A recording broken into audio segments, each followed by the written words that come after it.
In 2018, more than 700 people experienced homelessness in Jackson County.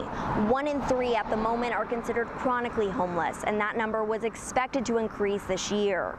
It has decreased to 1 in 4.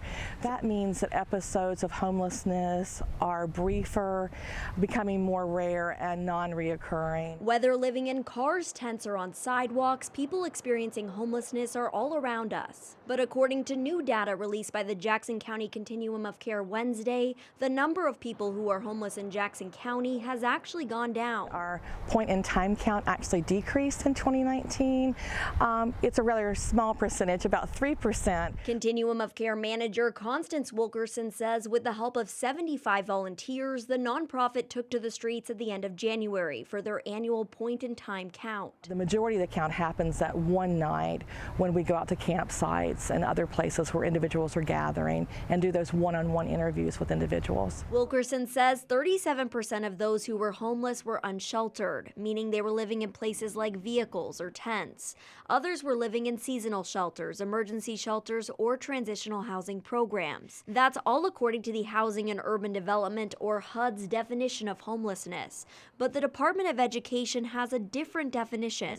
And they allow individuals who are doubling up with friends or family or couch surfing. And so that's why sometimes when we see numbers being released by school districts and other educational systems, the numbers seem quite higher than ours. Where we know somebody's couch surfing, they're homeless.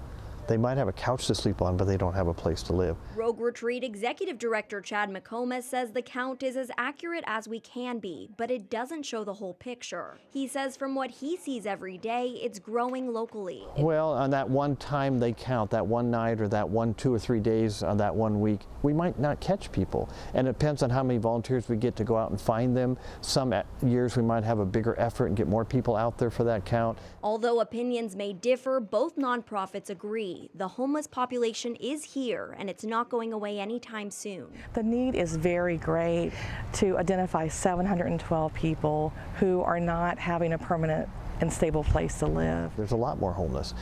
No matter what that count says, we can see it with our own eyes on the streets. In Medford, Amanda Rose, NBC5 News.